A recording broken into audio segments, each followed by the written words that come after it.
Hello, global gardeners. It's Monday. Happy 4th of July. Let's talk about propagating plants today. Get your questions answered and just generally talk about gardening for the next week, last week, and of course, any time that you want to do your gardening. Great to see everybody here. Great to see the conversations going back and forth already. And let's start with a question that Brian had. What's the best way to save pollen? His loofahs are not cooperating. You get male flowers, then female flowers, hand pollinated, but missing a bunch. And so this is one of those issues, and it's one of those yes, but kind of answers. And so the larger flowered plants, like the squashes in particular, are really easy to hand pollinate. And it's really easy to see the pollen on those flowers. You can save pollen, but it degenerates extremely quickly. And it's one of those things that the conditions really need to be right for you to be able to save your pollen. So if you have male flowers and you see female flowers just beginning to develop, if you leave those male flowers out in the sun, that's the best way for them to degrade. That pollen may only be effective for a day, maybe two. If you cut that flower and bring it indoors in a cooler environment, the pollen is more likely to last a little bit longer. You can freeze pollen, and I've seen differing information about the results of that. If you have a laboratory and you can have very precise conditions, that's what universities do. They'll freeze the pollen. But in our typical refrigerator freezer, it's really hard to get the conditions exactly right. And you might actually kill the pollen in your effort to freeze it. And so this is one of those that generally I would say have patience, because the plants, a gourd like a loofah or a birdhouse gourd or a squash or a cucumber, any of those plants that have male flowers and female flowers, in time, the male and the female flowers will match up. It's normal for those kind of plants to have nothing but male flowers for the first part of the season. And then the female flowers will develop, with the idea being that there are already male flowers on the plant and that female can be fertilized right away. And so I would say generally, Brian, have some patience, wait a few days. You should see that they synchronize a little bit more. This is another reason why if you're growing those type of plants, it's helpful to grow as many of those plants as you can, so that you'll have flowers from one plant that could possibly pollinate the female flowers from another plant if that one plant isn't synchronized with itself. And so I can't give you very specific information about gourd flowers and the best way to save the pollen. I would say cut off the flower and keep the flower intact rather than trying to collect the pollen and then save the pollen separately, like in a jar or in a bag. If it's a day or two, just clip off the flower, put the flower in the refrigerator, and then pull it out and do some hand pollinating of the female flower and see if that helps. But generally, I don't worry about that kind of stuff. I just wait until nature catches up with itself by producing the number of flowers, male and female, because that's what the plant is really all about. And so if the plant recognizes that it's not being pollinated, it should start punching out more flowers to match and get that synchronization back in play. So, okay, let's see. I saw that Mage Grey Wolf had a surprise announcement. And so I think, just to be sure, and you can confirm this for me. I'm trying to scroll down and see what it happens to be. And so there was also some discussion about Gardens Happen being a new channel. and Mage Grey Wolf was saying she had some exciting news. So I'm guessing that's the same news. Do make sure you put in the comments so I can catch up, because I don't see everything passing back and forth. But Gardens Happen is a new channel you might want to check out. And if that's Mage Grey Wolf's wonderful new surprise information, well, congratulations. I think that's great, and I'll definitely check that out. So let's go ahead and start with a point that was raised really early on, and I think this is really the whole point of the show today from Scotty. Looking forward to learning how to prune something I like and make it grow into something of mine. And that's a great way to say it. That's how I see propagation. It's a way to take something that you like, something that's growing in your garden, and make it yours. And more importantly, make more of them so that you can spread them throughout the garden. And that's why I wanted to talk about propagation, because I'm doing a lot of this. I touched on it a little bit in the video I did over the weekend where I talked about weeds, and how some of those plants that are weeds are really just a plant that's growing in the wrong location. And so if it's a good plant, a plant you want to save, you can dig up that weed and put it someplace else in your garden. And that's propagating. That's one of the easiest ways to propagate plants. And so when we talk about propagating plants, I also think of it as repopulating the garden. You're taking something from a plant, and then you're making more plants with that thing. And so that thing might be a volunteer plant that has popped up at the base from dropped seeds. It might be a runner off of like a strawberry plant where it sends out little daughter plants, and those can be rooted up and propagated and planted someplace else. It could be a cutting. And so that's the first thing I want to start talking about, is actually cutting, like Scotty mentioned, cutting something off your plant, pruning a branch, and then making a new plant from that. I wish I could give you a magic wand and make it all the same, but it's not that way.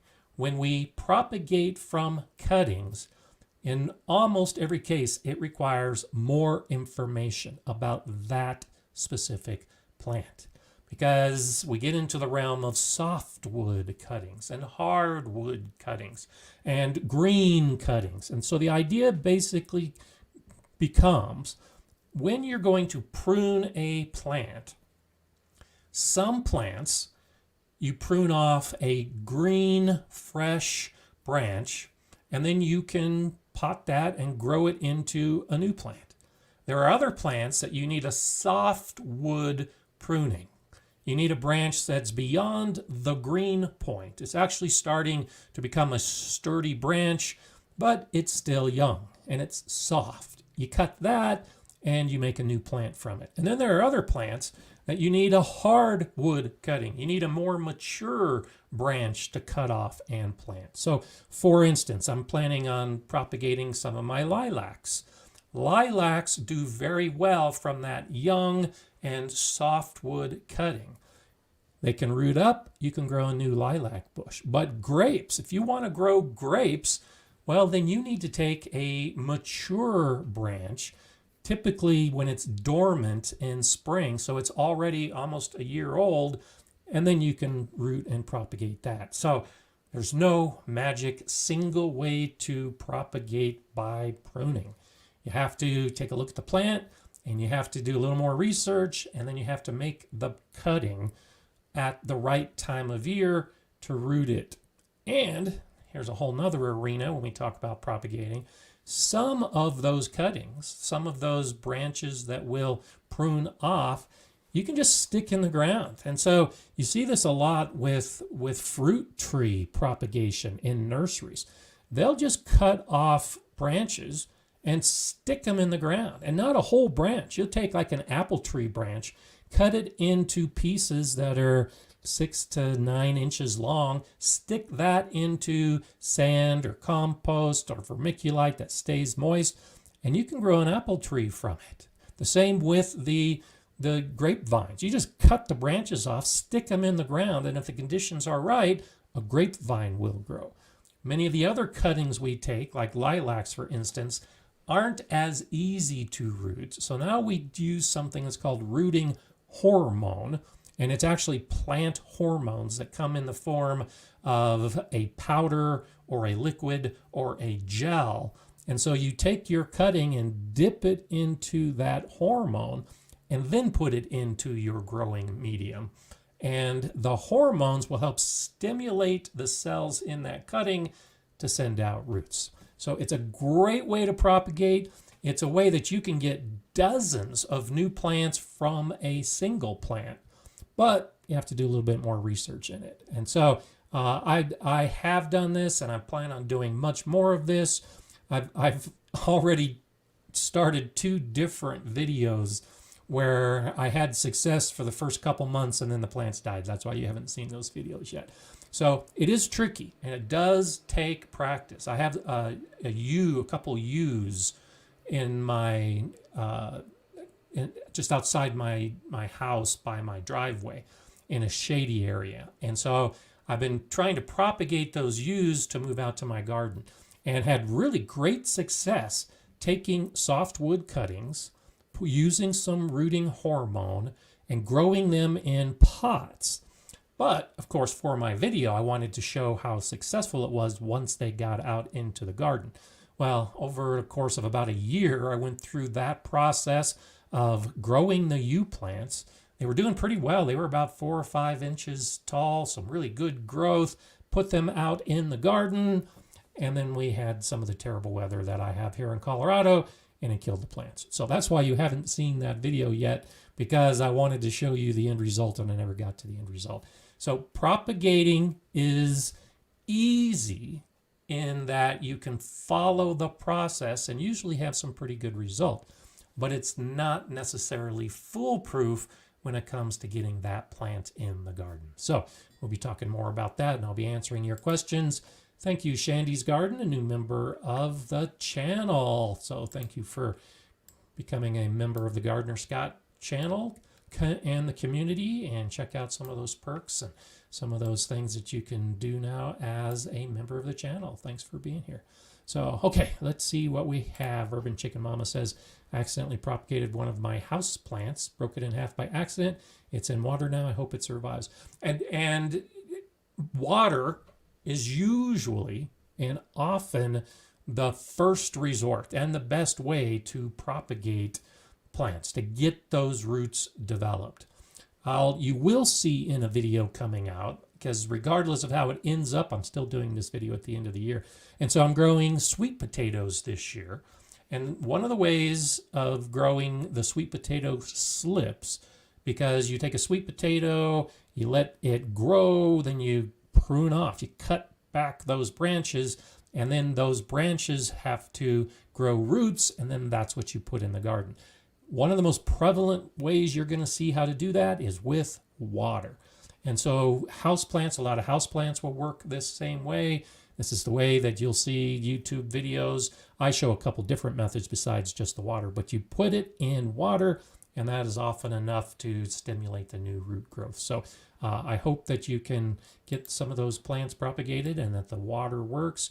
I tend to use one of 2 methods, and usually both if I'm trying to propagate. Some plants do very well if you just stick them in water and the roots will develop, like the sweet potatoes.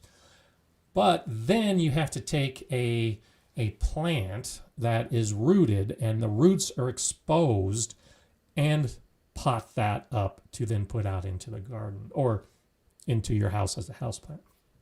So I'll often bypass that step of just using water and then having to put it in a pot, and I'll go straight into the pot. So I'll have a pot of a very loose potting mix, usually a lot of vermiculite, and I'll keep it moist as though it was sitting in water. And then when those roots develop, I don't have to do any repotting. And so one little tip for you to figure out if it's rooting and when the roots have taken hold is you put the cutting into that medium that you're using, that potting mix or that vermiculite or that sand. And if you pull up on that right away, it's going to come right out because there's no roots that have developed. But after a few weeks, if you give a little tug on that cutting and there's resistance, it's like holding on to the soil, then that's an indication that the roots are starting to develop. And it often takes weeks, sometimes months, for the roots on cuttings to develop. And so that's kind of an easy way to figure out if they're rooting, is to just give a little tug and straight up. And if it doesn't immediately move, then the roots are developing. And over time, the leaves should develop on that cutting as well. And so that's my indication of the process working. Is I'll have a back area of my basement where I have my grow lights, and I'll take the cuttings and I'll put them into a potting mix, and I'll just put them in a corner for weeks. And then after a month, I'll put them under lights, and then I just wait. You need to have patience with a lot of the different cuttings you're going to be taking. And then when the leaves start developing, they're already there under the lights. I set the timer, and then a plant develops. But it could be months for that whole process. So it's a great way to propagate. It's a lot of fun, but you do need to have a lot of patience depending on what kind of plant you're trying to grow. Tamara is saying succulents we have to take off the leaf all the way down to the junction in order for it to propagate and root. And so succulents, there are a lot of cuttings. What you're looking for is the nodes, the leaf node, where the leaves come out of the stem. And that's usually the point where the roots will develop. And so you raise a good point. And it's not just with succulents. You remove the leaves, and then you bury the cutting, or the succulent in this case, so that that node shifts from leaf mode to root mode. And that's where the roots usually come out of many of these cuttings, is at a bud point. So when you're pruning off the branches and you can see where it looks like a bud would grow, well, that's the kind of node we're talking about. Make sure one of those bud points is buried, or the leaf junction is buried. And then that will give you the best success. If you just cut a branch and stick the tip in the ground, some plants will root from just a little bit of the tip of a branch being buried. But most of the time you need to get that node buried, because that's where the roots are most likely to come from. But again, it depends. It depends on the plant, and that's why you have to do that extra little bit of research to make sure that you're doing it correctly. Claritzitz is asking, how can I propagate dill? I'm a newbie and already tried to grow it from seed without success. Also tried putting the stem of dill in water, but never got any roots. So many herbs can be potted up that way. You can take a cutting and put it into water, and it will root. Typically, it's going to be a perennial herb. And so you can propagate that way with rosemary, because rosemary will come back every year depending on how warm your winters are. You can often do that with thyme. There are those woody herbs that will come back year after year, can often be propagated in water, and roots will develop. But when you have plants like dill and basil, for instance, basil you might have some success with. But when you look at the annual herbs, the herbs that are growing and dying all within the same season, and more particularly because basil can come back year after year, it can develop that woodiness, and so you can propagate basil by putting it in water. But this gets back to the green growth and the softwood growth and the type of cutting you use. Dill is one of those plants that grows from seed, and then it flowers, and then it drops the seed again, and then it dies, all in the same season. Those kind of plants really don't propagate well if you just put them in water and hope that the roots are going to develop. And so the best way to propagate dill is from seed. Sorry to say that you haven't had that much success, but the way you're doing the seed might affect how you can have success. So last year I grew my dill, let it grow, let it flower, let it seed, and then I just let those seeds fall on the ground, and I've got dill growing in that same spot. Very little effort. Really, nature is letting the dill propagate itself. So you might try that as an option. I'd also grow dill indoors. So you might have better success if you're trying to grow dill indoors under lights and then put the plant out in the garden. But those have been the two easiest ways for me to grow dill, is to either start it in a pot indoors or just spread the seed on the surface in autumn and then let the seeds germinate and grow in spring. And it's worked well for me. So you might want to try those couple different methods and see if maybe you might have a little bit more success with it. And hopefully you will. So, okay, let's see. I'm scrolling to see what I can catch up on, make sure I haven't missed anything that I definitely want to talk about. Jennifer's asking, when would be the best time to break apart and transplant irises? So I actually have a video about this. It's an older video. No doubt Jay is going to put up a link, if she hasn't already, about my iris video. And so check out that video, because it goes through the entire process and the best way to propagate irises. In general, when we're dividing plants, and this holds true with irises, you want to look at either the spring or the autumn to divide your plants. So daylilies, for instance, also fall into this category. The ornamental grasses fall into this category. And so I have a video on dividing ornamental grasses as well. And I'm working on a video on dividing the daylilies.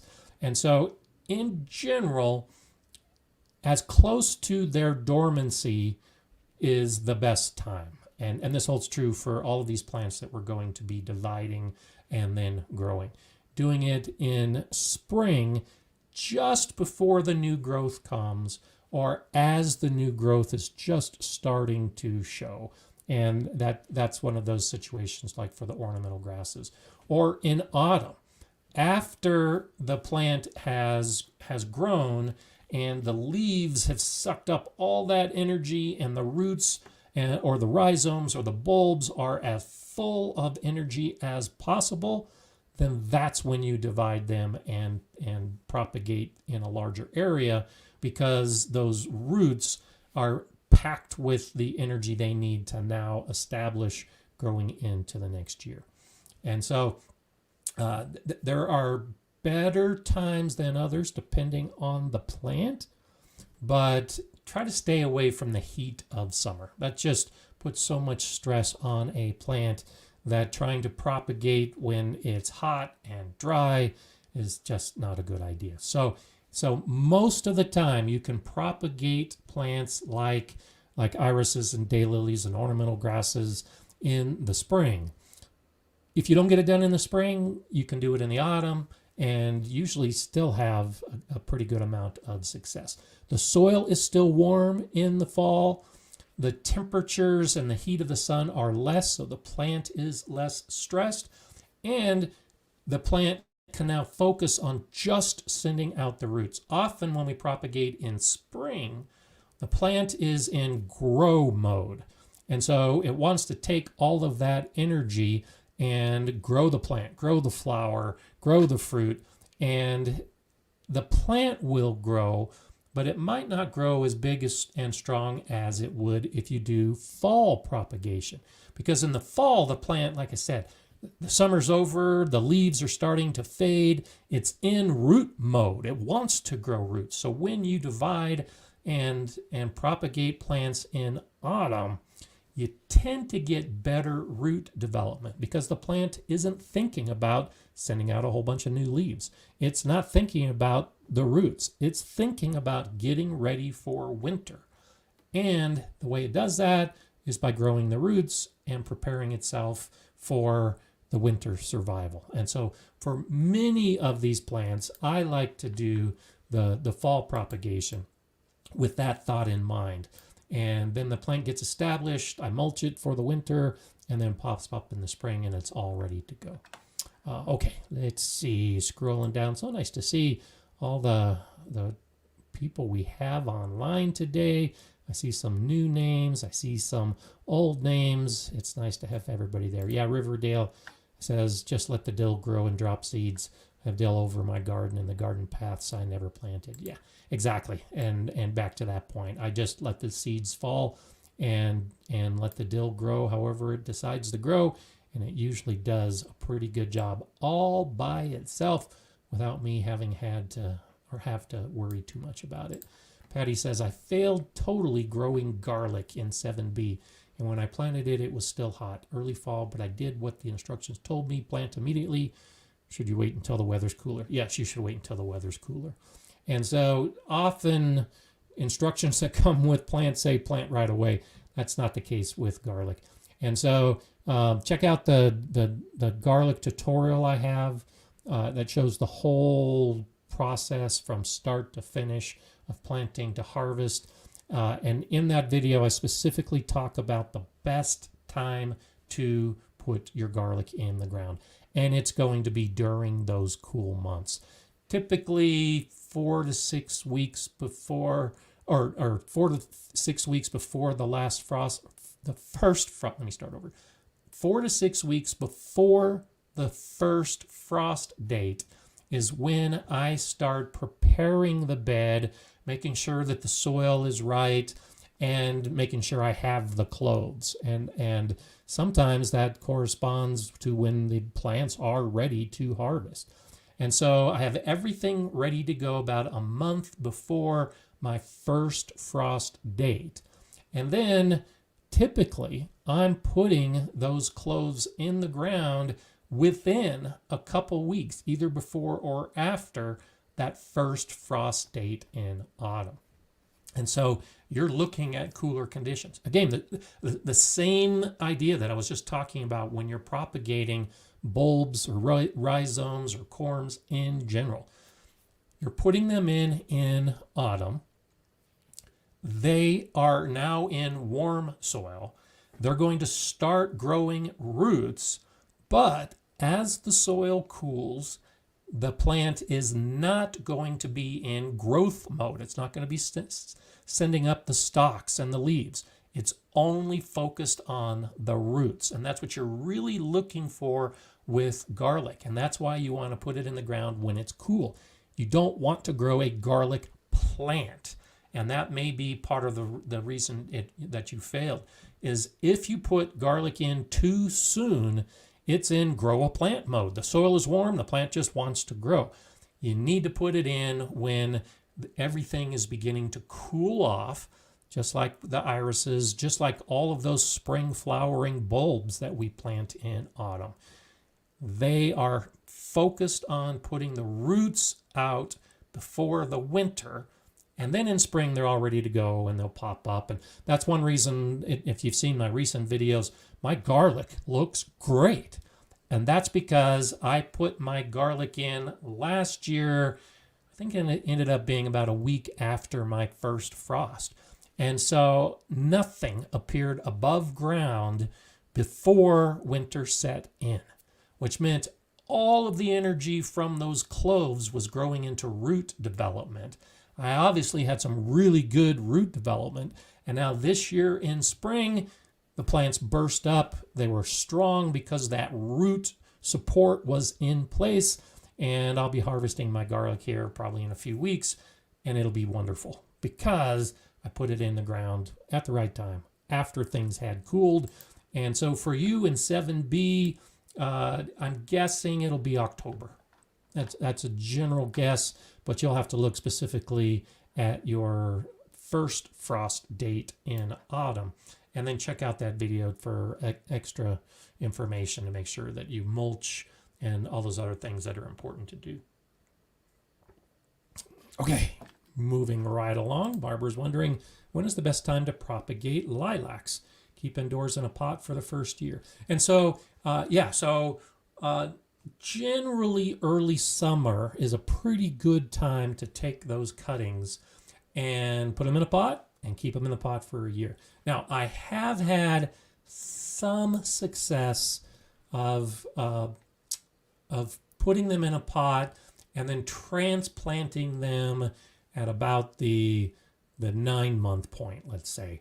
I've had better success when I just let the lilacs grow in a pot for a year and they develop some really good root system. And then the following year, I put them into the ground.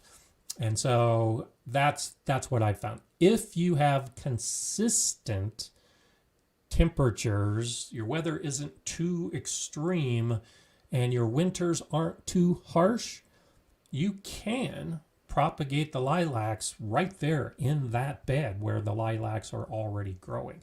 I've never had success with that. My winters are just too harsh, and so those young lilacs just can't survive my winter if I try to do it in the ground. But I do it in the pot, let them stay in the pot for 9 to 12 months, and then transplant them outside the next year, and that's worked well for me. What that means, though, is you need to have a spot that you can grow them protected during the winter, because if they're growing in a pot, but that pot is outside exposed to all the harsh winter conditions that I know I have, that you might have, then they're not going to survive real well in a pot. So bring them into a sheltered area in the winter. It doesn't have to be above freezing, but it shouldn't be exposed to the really harsh conditions of winter. And a little bit of cold exposure for those young lilacs, they're used to that. That's normal. And so that will also put them into the right mode where they'll go dormant in the winter, and then that growth will reappear in the springtime. So, okay, let's see what else. What about propagating apple trees? And so that's a good question. And I'm actually doing some trials on this. I'm doing some experimentation with the propagating of apple trees. Apple trees, like I said earlier, are among the easiest cuttings that you can take and have root. It's so simple. It just, how many of them root and how many of them grow gets better in time with the more experience you have.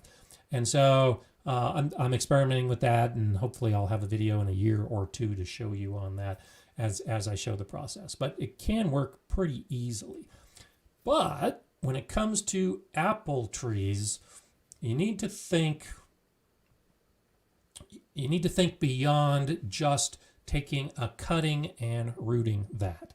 And so every apple tree that we grow has two parts to it. It has the root stock, and then it has the main tree part, the scion, that's the cutting that you take and root. And there are a number of reasons for that. One being that you have to clone apple trees. And so the cuttings you take, make sure you take from the top part of the tree. That way you'll get the type of apple that you're looking for. If you take a cutting lower down that's coming from below the graft point, then you're going to be propagating the root stock, which is a completely different type of apple tree. And another reason that nurseries will do that is because the root stock is usually a stronger type of apple tree. It can handle cold winters, and it can handle different types of soil depending on what kind of root stock it is. So if you want to propagate apple trees from cuttings, do it. Just recognize that if you don't graft it onto a stronger rootstock at some point, you really don't know how strong the rootstock is going to be, because it's very rare for an apple tree to have the same roots and the same tree as part of the same variety. Usually it's two different types. And so experiment with that, see how it works out. But what I'm doing is propagating some of those cuttings off of the rootstock, and I'm propagating some of the cuttings off of the apple trees so that in the future I can actually graft them together and essentially get the same thing that I bought from the nursery. And so relatively easy to do. It takes time. It's going to take years for that whole process to develop, but it definitely can be something you can do, and it can be a lot of fun. Now, I will caution you that some of the plants we're growing in our garden, to include apple trees, are patented trees. They are trees that were developed by a nursery or a university or whatever organization it happened to be. They applied for a plant patent and it was awarded to them. You have to be very careful about propagating those plants. Generally speaking, if you propagate a patented named variety plant, you can't sell it. You're not supposed to give it away. You bought it from them and it's their patent. You don't own the rights to that plant. But many of the rules as to what you do in your own garden does give you a little more control. And it depends on the plant, depends on the type of patent. And so if you do want to propagate a patented plant, just be aware that there are very specific laws about what you can and can't do with that plant. And if you do propagate it, just use it in your own garden. And now I'm not aware that there are plant patent police roaming around to see what people are doing in their own backyards, which is why this is one of those things that you can probably get away with, but definitely don't try to propagate a patented plant and then sell it and open yourself up to some potential liability and litigation. So just keep everything within your own garden and hopefully things will be pretty good.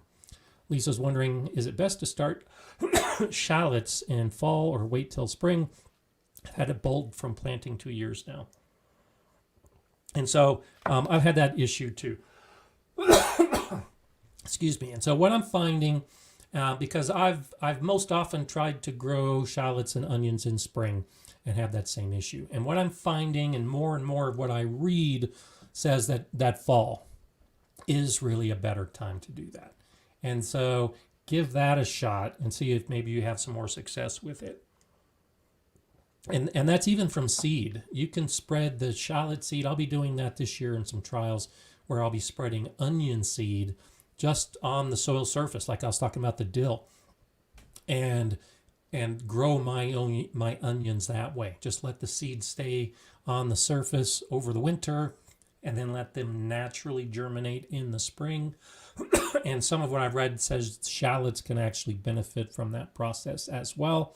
Or start growing the shallots in the spring, or not in the spring, in the fall or in late summer actually, so that the plant actually starts growing, and then let it overwinter in your garden underneath a good layer of mulch, and then it starts growing again in the spring.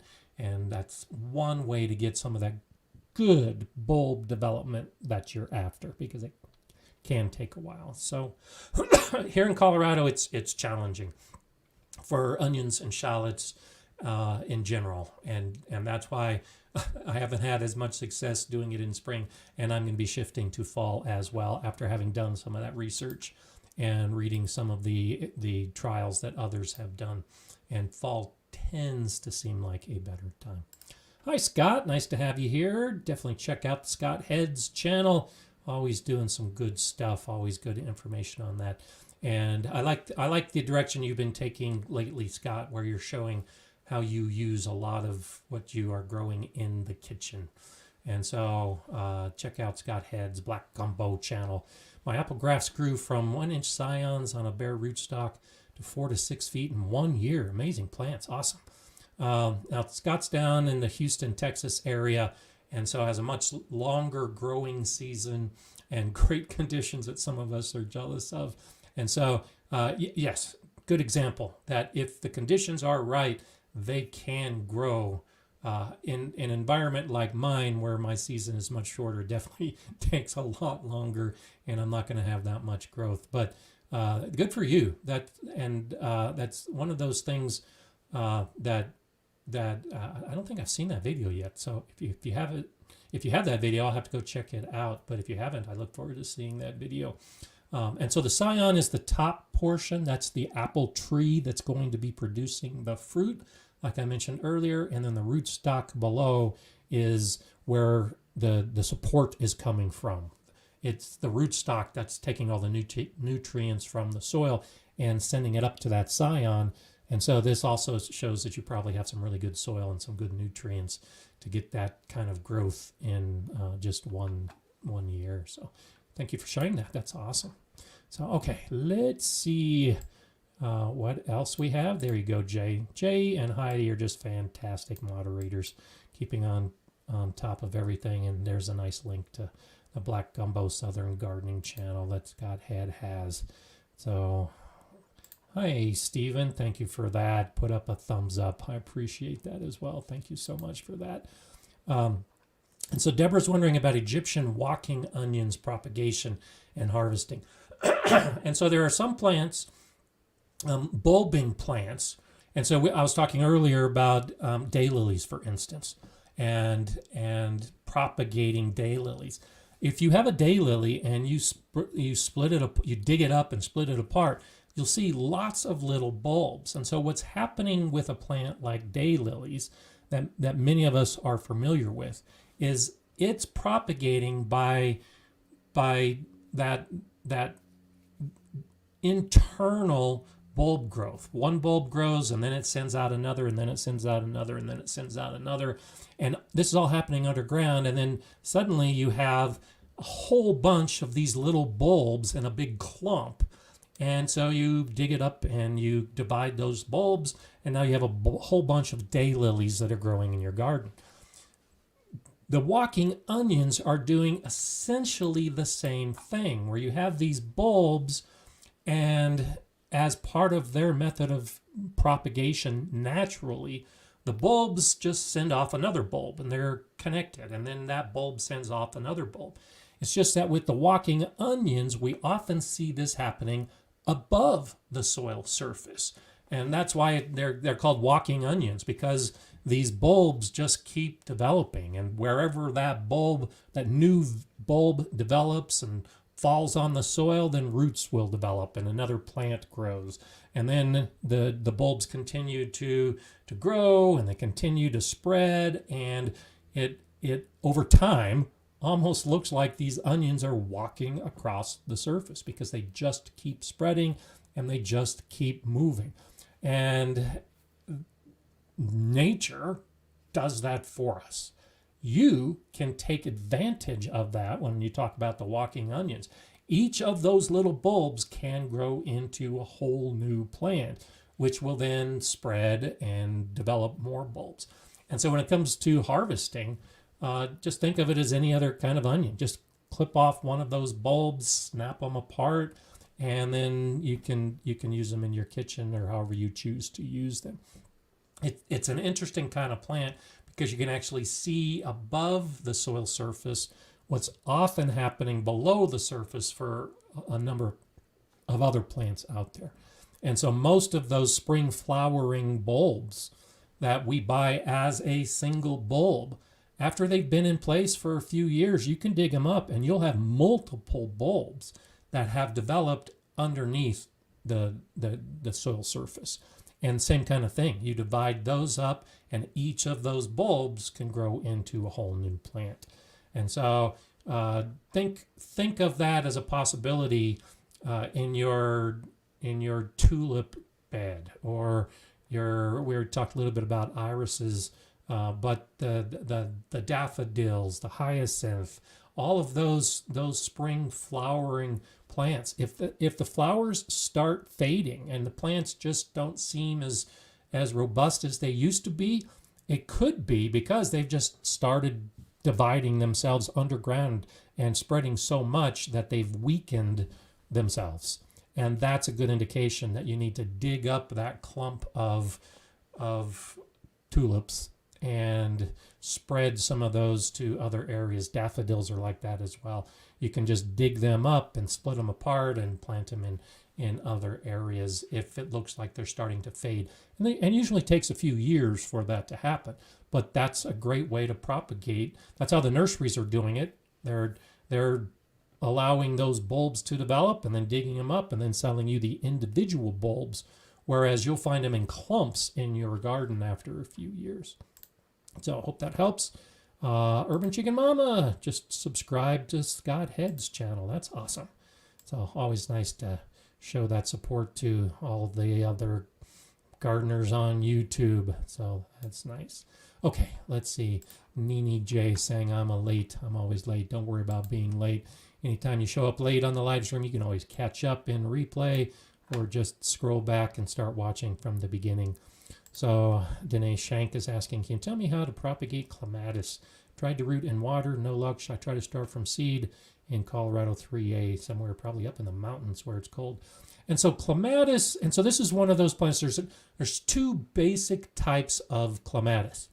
There's the type of Clematis that dies back every year and then grows from the ground and gives you a whole plant and flowers. And then there's another type of plant of Clematis that will grow and flower on the previous year's growth, on the old growth. And so it depends. If you're trying to, and this gets back to the new wood, the old wood, the soft wood cuttings, the hardwood cuttings. And so it helps to know what type of Clematis you have, because that will help determine which method is best for propagation. And that might explain why you haven't had the success with it, because you're taking the wrong type of cutting for the type of plant you have. In general, Clematis can do very well from seed. It takes a long time for it to develop, and it is one of those plants that if you take the right type of cutting, you can actually have some success with. I've also had some success. The Clematis I have right now, actually, in one of the areas I tried this with, but again, the harshness of our weather didn't work for my Colorado 5B, might not work for your Colorado 3A, but you might be able to do layering, which is another type of propagation that can work with a lot of plants. And so what you do with layering, blackberries are a perfect example of a plant that typically benefits from layering, where the main stem falls on the ground, and then where it rests on the soil can root. And so if you're looking to propagate your blackberries, that's what you do. You take one of those canes, you bend it over. I usually use a rock or a garden staple, and you hold it to the soil surface, and you can expect roots to develop at that point and send you up a new blackberry plant. Well, you might have some success with the Clematis doing the same thing, where you allow some of those branches to fall on the ground, anchor them to the ground, and then maybe a plant will develop. And so I think I've probably tried this half a dozen times and had success with it once, just because our winters can be too harsh and it just takes so long for that to happen. So you might experiment with that once you get your Clematis growing, or once you have your Clematis to the point that you want to propagate it. You might try one of those layering concepts where you just let the branch go on the ground and let it take root by itself naturally. Some Clematis will benefit from that. But again, you have to look to see which type you have and then do a little investigation of your own to see which is the best type of propagation for the type of plant you have. I don't, like you said, you tried rooting it in water with no luck. And so it might be the time of year that you're taking the cuttings, which can also vary based on the type of plant you have. Where you might have taken the cuttings in spring and you should have waited till to take the cuttings in fall. So if you know your variety, do a little bit of research and look into that variety, and hopefully you can find some information online that will give you some guidance on that. Andrea, nice to see you. Thank you for that contribution. Happy 4th to you as well. I'm a late comer as well, but we'll definitely catch up what I missed in replay. Great topic today. Well, thank you for that. Yeah, definitely catch up with what you've missed, and nice to have you here. And I appreciate you being here. And thank you so much for that donation to the channel. Definitely helps out. Lil Mac, do you know any reputable seed companies that sell parthenocarpic varieties of cucumbers and zucchini? I'm gardening on a screened balcony, so pollinators are not an option. Great question. And so parthenocarpic, there you go. That's a good word for the day. It's written there. I would say go ahead and put it in your garden journal and learn more about it. And so cucumbers, great example of this. So cucumbers, as I talk about in my cucumber video, and as I mentioned earlier, have male flowers and female flowers on the same plant. And so meniscus and dioecious is another great term to understand how this works, because some plants have the male plants on male flowers on a separate plant and female flowers on a different plant. And so you have to plant both of those plants to get the pollination. And so kiwi, for instance, if you're growing kiwi, you need a male plant and a female plant together to be able to get kiwis. Okay. In general, a cucumber has the male and female flowers on the same plant. But this is where it gets really cool. When you talk about the parthenocarpic varieties, totally throw that information out the window. And so these are varieties usually developed for greenhouses where you don't have the pollinators flitting back and forth to pollinate the flowers. And so on parthenocarpic plants, like a cucumber, you don't need that pollination. You don't need that male flower and female flower together for the fruit to develop. And so I grew some parthenocarpic cucumbers at the Galileo garden years ago in the greenhouse we had, and had great success with them. Now, to your question of a reputable seed company, I'm trying to remember, I actually haven't grown them in a few years. And so I can't give you a specific company right off the top of my head. I'm trying to think, I almost think Territorial Seed, which is a company I like. I want to say they have some parthenocarpic varieties. I think Botanical Interests might.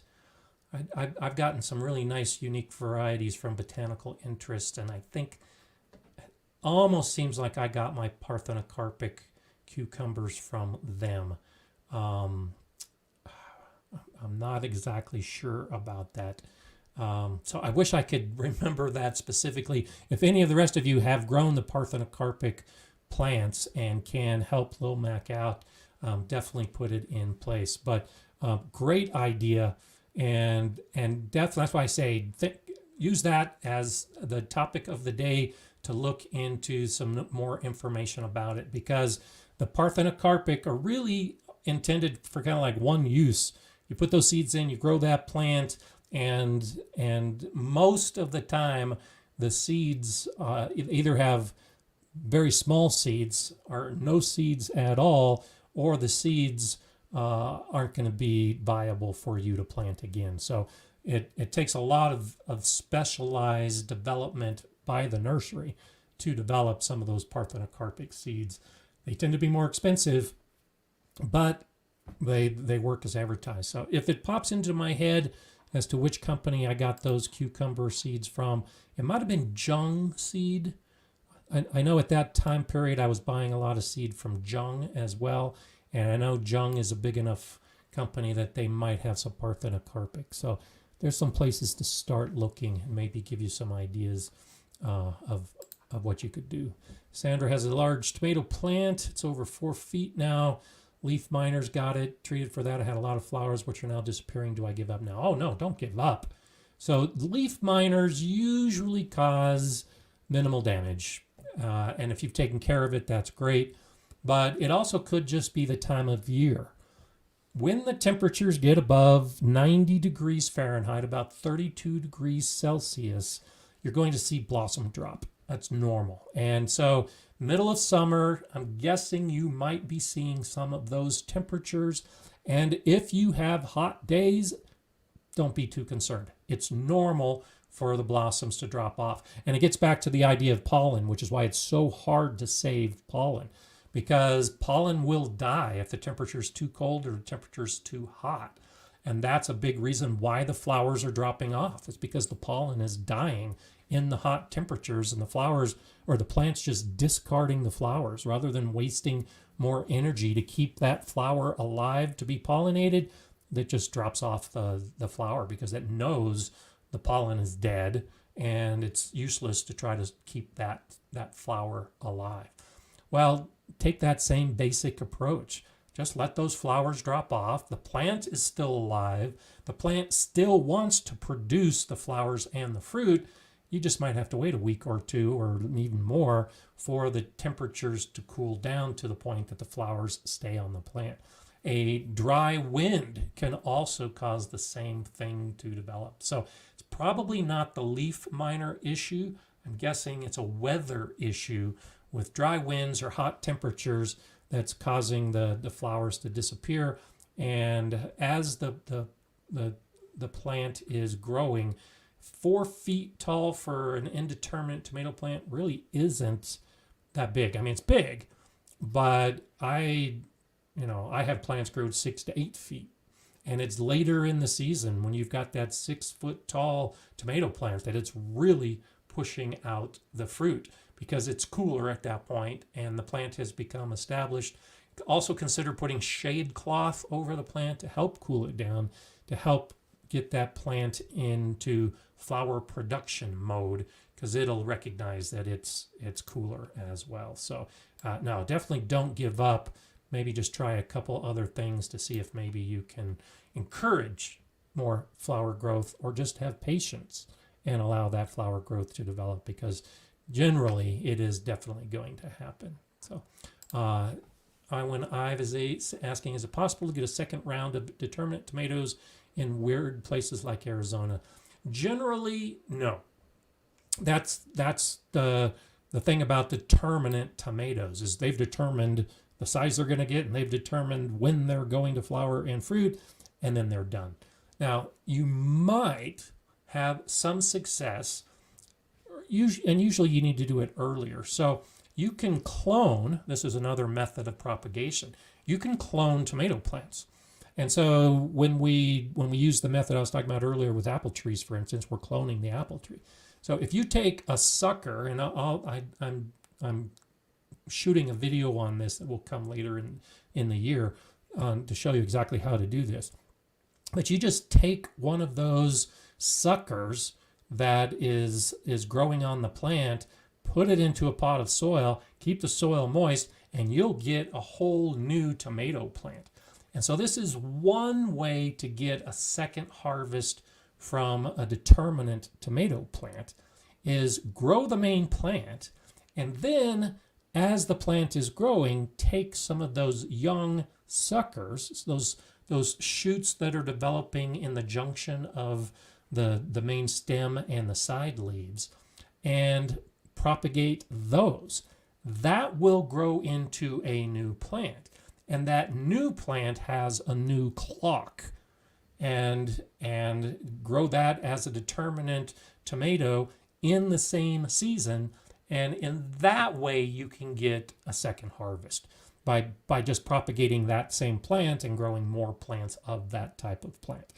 But as far as the original plant, no, there really isn't a good way to get a second crop. Once it's done, the plant will start to fade, and it's not going to give you the new flowers and the new fruit that you're looking for. So you might be able to do that. I'm guessing if you're in Arizona, you've probably already done your harvest, or it's happening here pretty soon. But try that. If you've got some of those suckers that are lower in the plant, probably higher in the plant, are going to be smaller, try clipping some of those off and putting those in a pot and rooting those up. And then you might be able to get that same determinate tomato for a fall harvest. You know, it's worth an effort, and it's actually kind of fun when you can actually make it happen to get the exact same plant. Steve Zidios, hi to you. Happy 4th of July. Happy 4th of July back to you. I have some blossoms growing in my garden. Any tips? And so, not sure what kind of blossoms that you have. But in my garden, and again, I mentioned this in that video talking about weeds, I want as many blossoms as possible. I want as many plants as possible. I want as many flowers as possible. So I let as many of my plants go to seed as possible. And then I allow that seed to either drop to give me more plants next year, or I save that seed to grow next year. And so if it's a flower, I would say save the seed. If it's a tomato, I would say save the seed. Whatever the blossom type is, think in terms of saving the seed. Assuming that it's an open pollinated plant and not a hybrid, now you can grow that same plant next year. And the reason I encourage doing this so much, especially for those of us in Colorado in 3A or 5B, if we find a plant that is growing in our garden well and blooming, then I want to grow more of that plant, because there are so many plants I try to grow that don't do well in my garden because I have just such a challenging environment.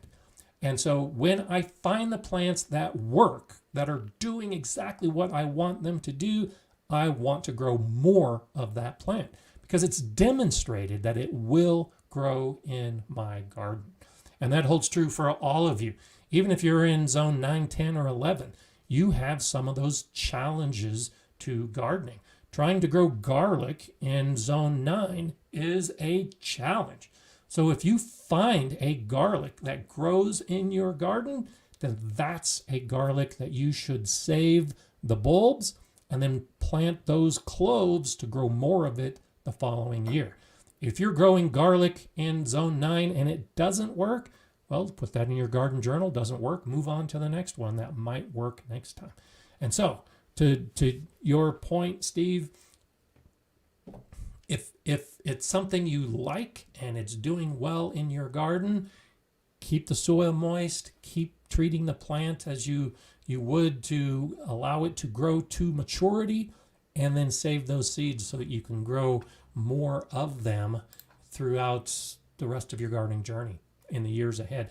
There are some plants that will tell you that they're happy where they're at. And those are the plants that self-seed and just keep spreading and could become a weed at some point. And so you have to be careful about that. But those are the kind of plants that I like to have in my garden because there's so little effort. Nature takes care of it and they grow. I just have to get out and thin them out or maybe move them to another area at some point or another. But in general, I like easy. And it's those kind of plants that are doing the right thing in my garden for me. I'm going to let them live, and I'm going to do everything I can to propagate them and allow them to live in other areas of my garden as well. So, okay, let's see. Sabi Gal saying, I put my green peppers under netting to avoid pepper weevils this year. Am I stopping the pollination of the peppers, or is this practice okay?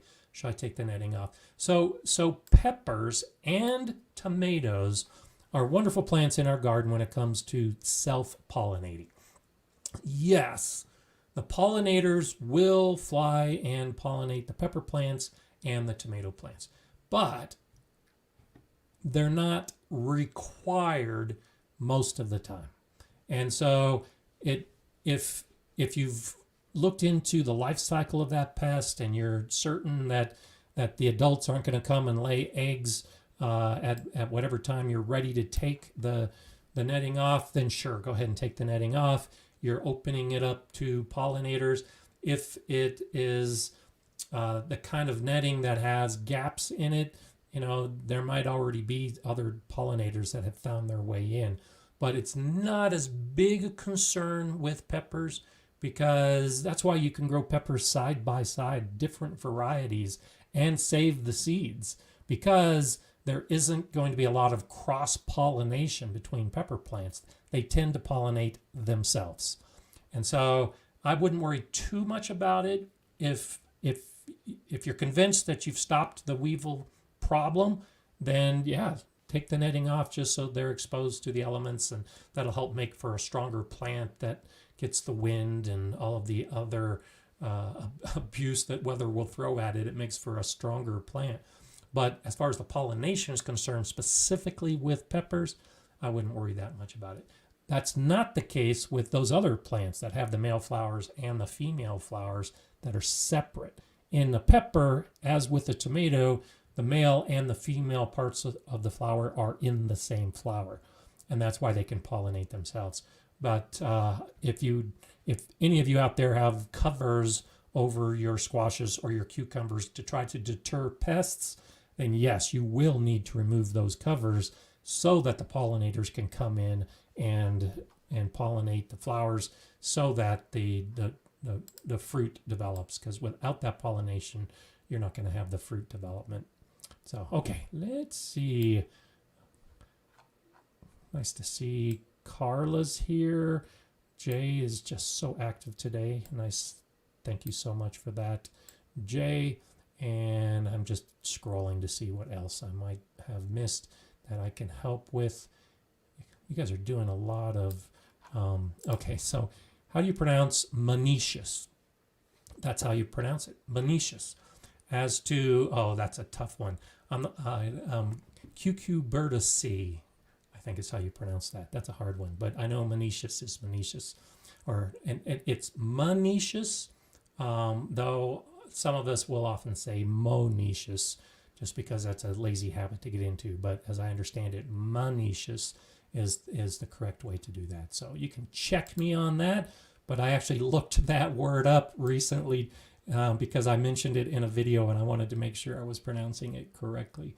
So that's funny that you happen to be asking that, because it is one of those things that I did recently actually look up.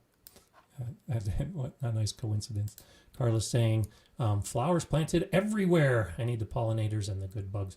And so I'm planning on doing a video later this year, maybe next month. Probably it's going to be 2 months away. And Brian had actually mentioned this as a possibility of a future video in a comment to me on the channel. That I love the flowers, and I talk about planting flowers all the time. But this video that I'll be doing here in another month or two is just to show you my own garden and just the explosion of flowers that I have, because I made that effort. Because last year in particular, I picked a place, put in the seeds, put in some plants, and decided to make that a pollinator garden. And I'm just so happy with the success of it this year. But that's what you got to do. You got to make that decision to put those plants in. And so when it comes to the propagation of many of the plants that are being propagated naturally, it requires the pollinators. It requires that cross-pollination between different plants for the fruit to develop, because in that fruit, that's the method of propagation. The seeds in those fruits is how the plant is going to populate and the garden with new plants. Well, we may eat the fruit and throw away the seeds. Save the seeds. If it's something you can save and grow again, do it. If it's something that's working well in your garden, do it. And that holds true for the flowers as well as those vegetable garden fruits that we would be growing. Definitely a good idea. So thank you, Carla. I think it's one of those kind of things that the more flowers you have, the more success you have. And so I'll talk just real briefly about pest control with this thought in mind as well. That I saw this at the Galileo Garden. In the first season, we had a lot of pests. In the second season, we had a lot of pests. And in that second season is when I really started focusing on adding the flowers. In our fourth season, the pests were almost nothing. And in the fifth season at the school garden, I don't really remember seeing any pests of any variety. They were probably there.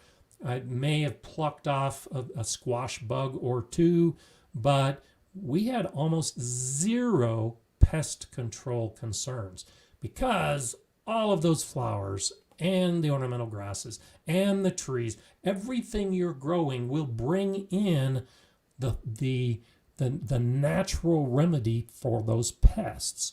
And so I like growing trees in the garden because the birds will eat a lot of those pests. And I like those flowers and the herbs because those will bring in a lot of the beneficial predatory insects that'll take care of the pests. So not only pollinators, but also think about the other insects that you want to attract to your garden. And flowers and herbs in particular are a great way to do that. So, okay, still scrolling down. I know I get behind in what some of you are saying and what's happening with a lot of the rest of it. So bear with me. I think that's nice. My New York Unix guru feels safer about saving tomato and pepper seeds knowing they don't cross-pollinate. Yeah, I've been saving tomato seeds for years and years. And you may note in some of my videos, and I've talked about it occasionally, I typically grow different varieties side by side. So I'll have 15 tomato plants in a long bed, and there'll be 15 different varieties, and I'll save the seeds, and the next year I get the exact same variety. Yes, they can cross-pollinate, but the likelihood is low. And so I'm not that worried about it at all. And occasionally you might come across something new. And if that's the case, then you've created a hybrid. You can have fun with that too. Wasabi Gal says, how do you recommend covering blueberries to keep critters out? I put a net over, but not to the ground. Good question. So I actually had some deer that got into my garden this last week. They munched on my columnar apple trees. And so I put netting over my columnar apple trees. I thought those trees might be safe because they were a little bit closer to the house, but apparently the young deer didn't care about that. And they also nibbled on one of my blueberry plants. And so I've been trying to figure out the best way because my blueberries are growing in pots. And so I'm not sure if your blueberries are in pots or if they're growing in the open ground. So I'll cover both issues. And so my plan for the ones growing in the pots is to basically put a central stake, probably bamboo, and then I'm going to put a crossbar, probably of bamboo, and I'll just tie those together, and then I'll just drape some bird netting using that bamboo tee as the support for the bird netting in a pot. That's one option. In the ground, one of the things that you can do, and so I've done this a couple different ways with my raspberries that were in the ground, and you could do the same thing with the blueberries, is I put a trellis around my blueberries with wire to, now the brambles can spread off to the side, and this isn't as big an issue with the blueberries because blueberries tend to be more of a bush than a bramble, but the same basic idea holds true. So I put T-posts at the corner of the bed and had those posts higher than the raspberries were growing. And then I ran wire around the outside of those posts about halfway up, and then put bird netting over the whole thing. So the T-posts help hold the bird netting above the plants, and the wire that formed kind of a side to the box helped keep the bird netting away from the plants themselves because it can get all tangled up. And then I used garden staples, those metal staples, to hold the netting to the ground. For most of the pest issues like deer, they're not going to eat low on the plant, they're going to eat high on the plant. So if it's those kind of pests you're trying to protect against, then you just need to protect the top of the plant. If it's a pest that's getting in from the bottom, then you'll need to have the netting grow all the way to the bottom.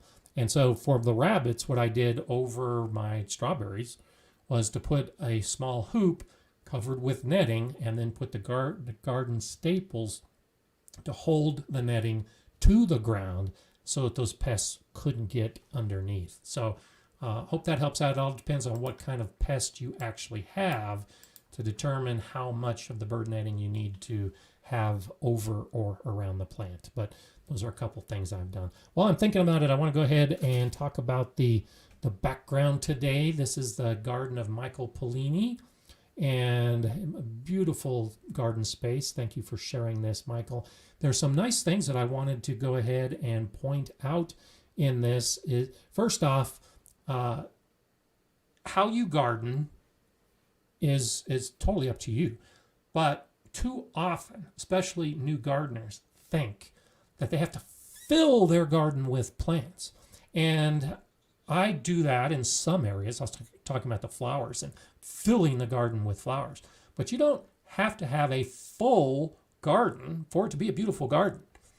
Don't think that you have to pack everything in. And I think too often YouTube video creators, and I fall into this, and I'm guilty occasionally as well, we get in that mode of pack in as many plants as you can. Well, no, you don't need to do that. That may hold true in a vegetable garden where you're trying to maximize the food you're growing in a bed. But look at this garden. Look at how beautiful it is with the plants spaced apart, with some room to walk, with a nice sitting area to observe the whole thing. Yeah, back here where you've got the raised beds and you've got plants growing, there might be a lot of plants packed in. But in the rest of the area, like around these rocks, you can see just a few flowers that are growing in this area. And I'm going to move to the side a little bit. Look at those logs. I really like what he's done right here with these logs as edging. And they're not full logs, they're just cut pieces of log. You can have some beautiful garden space that is more than just a bunch of plants packed in. So slice some logs and use those as edging, use some rocks, use wood chips, use some decorative water area. So this looks like a big slate rock over this little drainage area, little French drain kind of visual impact. I love that kind of stuff. Beautiful gardens can be very simplistic. If you ever have the opportunity to visit Japanese gardens, there's a beautiful Japanese garden in San Diego. Simplicity is beautiful. Sometimes it's an open area with no plants or an area with just a couple plants.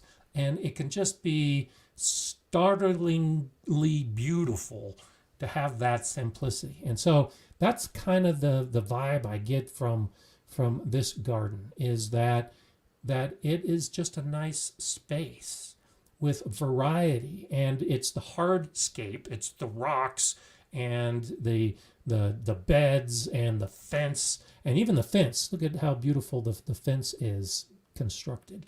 That's a visual component of gardens and something you shouldn't ignore.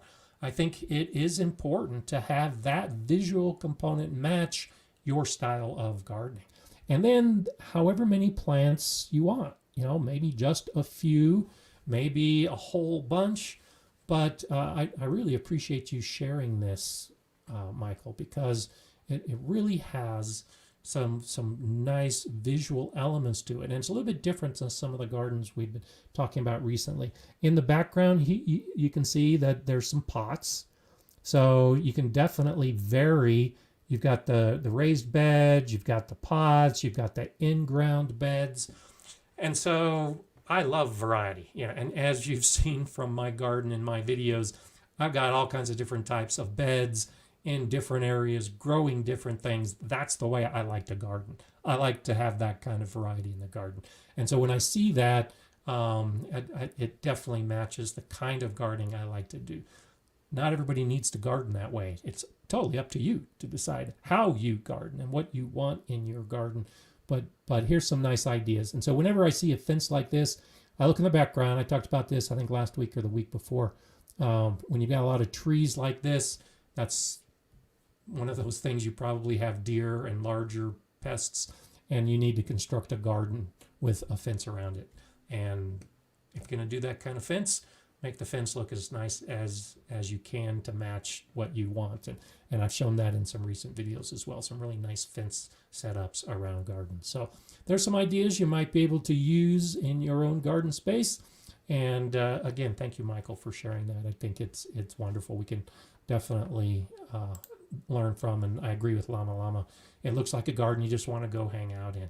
And that's, I'm on my 5-year plan, and I'm in year 3 of my 5-year plan, and I hang out in my garden, but my goal is to create a garden to just hang out in.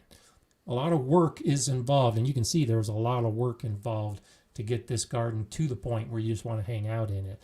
So if you're willing to put in that effort, then yes, at some point after those years of work, you can just go and hang out in it. And that's definitely my goal and why I like to do those kind of things. So have fun with it, regardless of what you're doing. And as you'll see in some of the backgrounds, I got some good backgrounds that are coming up in the weeks ahead. I'll show you one next week that's the complete opposite of this, and I love it as well. And so look for that next week, and it'll be fun. So my laughing hog says the T-post or stakes can abrade netting. To prevent this, use a cut-off plastic container, bottom side up on top of the post. Works better than a T-post cap. Good suggestion. Good suggestion. What I am using now for around my fruit trees is am using PVC tees. So like if you're doing plumbing and you're using those PVC 1-inch tubing, and you have the connectors that are the T connectors, I'm using those and they work pretty well. Same basic idea, something that's more than just the top of the T-post so that the netting can rest on it. So thank you for bringing this up because I didn't mention that. Just putting it on top of the T-post can definitely abrade or break the netting, and it kind of defeats the whole purpose. So doing something like that with a cup or a plastic container, or like I'm doing with the PVC tees, that's definitely something that you want to do. So Danae's saying my garden's calling me. I plan to replay this video. Thanks so much. Well, I look forward to me not being here, but you watching the replay. Get out in that garden and get some work done. That's fun, and I'm looking forward to getting out there here in a little bit as well. Karen saying my broccoli bolted, but not all of them. My sugar baby is really stunted. Hasn't done much since transplanting 3 weeks ago.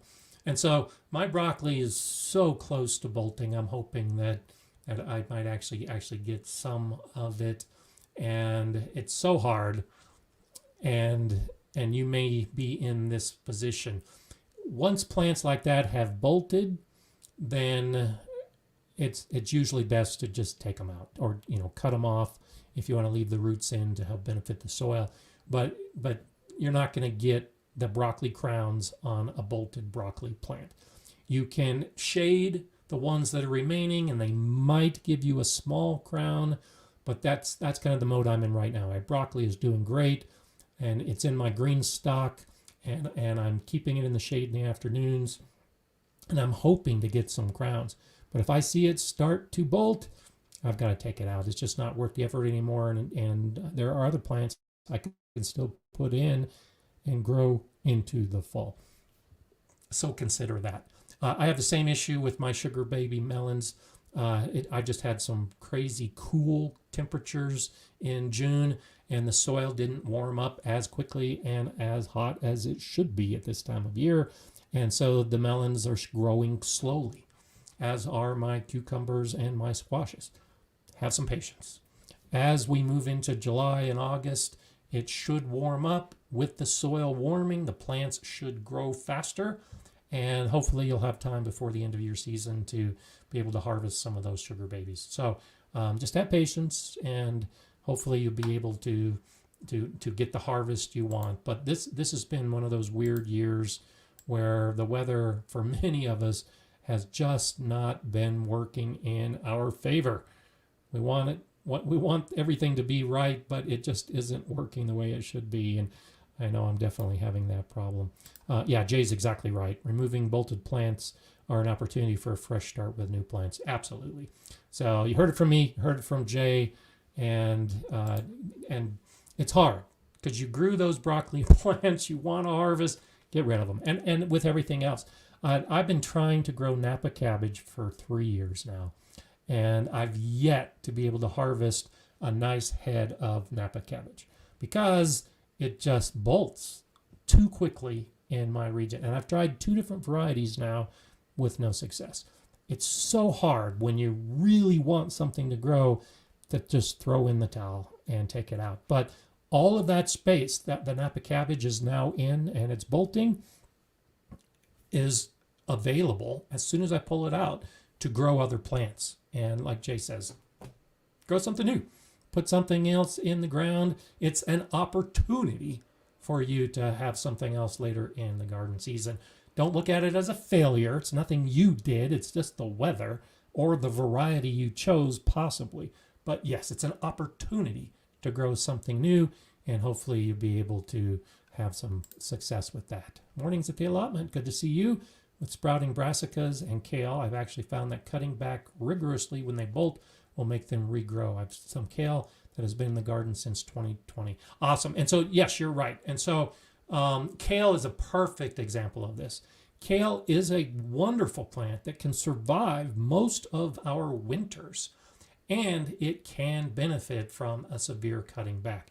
And you're right, even brassicas. And it's possible with even something like we were just talking about, where instead of yanking the plant out, you might be able to cut the tops off of that broccoli plant and lower down on the plant.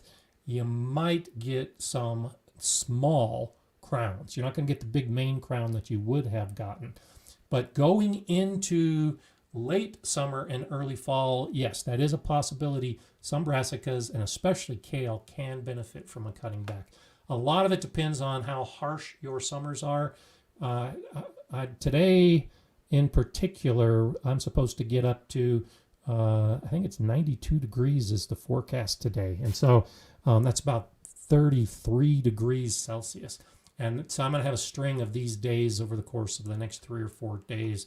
And so in a place like mine, where we have really hot temperatures in July and August, cutting back some of those plants, they're going to bolt because the hot temperatures are going to remain. So even if we cut them back, the brassicas in particular in my garden would bolt before I get that second crop. But yes, I totally agree with you on kale. I think kale is worth the effort of cutting back, because as it regrows, it's going to be regrowing into the fall season, and leave it in the ground over the winter. And if you haven't had a kale plant, last year I did that, and my kale was about 3 feet. I should have made a video about it. It was about 2.5 feet to 3 feet tall by the time I decided to take it out of the garden and put something else in. I've seen kale plants 5 and 6 feet tall that have done that. They overwinter and they keep growing. So that's one of those plants you can really abuse, and you can stimulate new growth by cutting it back. So thanks for that tip. That's actually a really good idea. So I wanted to briefly mention my son told me this story over this last week, and it just holds so true to a lot of what I share with you in the time that we have together. I think getting kids involved with gardening is just one of the best things you can do for yourself and for those kids. And my time at the school garden was just incredible for me and for those kids. I know I planted that seed in their brains to garden into the future. And so the story that my son shared with me is that my grandson, who just turned 2 years old a couple months ago, has a little garden kit with a little shovel and a little hoe, and he was out gardening with his gardening kit. And it actually surprised my son, and it surprises me a little bit, until I found out that at his preschool, they're gardening. The preschool teacher is teaching 2-year-olds how to grow plants in cups in the classroom and talking about gardening. And apparently my grandson goes, and the first thing he does when he gets to school every morning is check on the plants of the seeds that he started. So don't think that you have to wait to teach kids about gardening. I can now tell you from experience, my own family, my son didn't do this because I wasn't a big gardener when my son was 2 years old, but my grandson is already got the bug, is already seeing what can happen when you put a seed in the ground. And without us telling them, they can recognize the importance.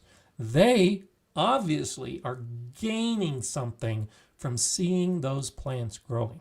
And you may be aware of the studies, you may have seen some of the study results that tell us how good gardening is for us, for our mental well-being, even for our physical well-being. Studies have proven that. Well, this now tells me that there's something innate in each of us to recognize the importance of gardening, to recognize that we should spend time with our plants. Because if a 2-year-old who really doesn't understand the concepts of gardening, if a 2-year-old can recognize that when I go to school and see my plant, it makes me happy, what's going to happen to that wonderful boy 10, 20, 30, 60 years from now when they have gardening in their blood? So I wanted to share that with you, because if you have a child, get them out in the garden. My granddaughters are coming for a visit here in a couple days. We're going to be spending time in the garden. They don't even have to ask me. In fact, it's one of those things, the reasons I know we're spending time in the garden, because when they come to visit, that's one of the first things they do. They just walk out into the garden, because that's part of their mental processing. They like being in my garden.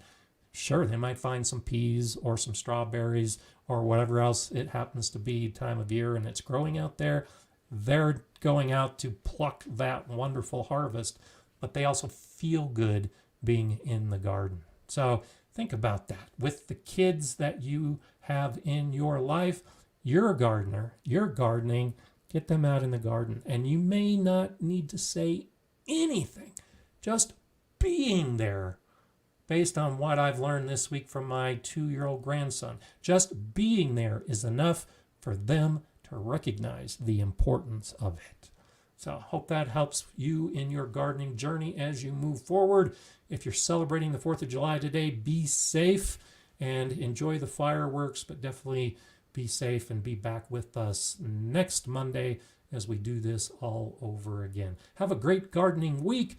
I look forward to a new topic, new questions, and of course this wonderful gardening conversation. Same time, same place next Monday. Enjoy gardening.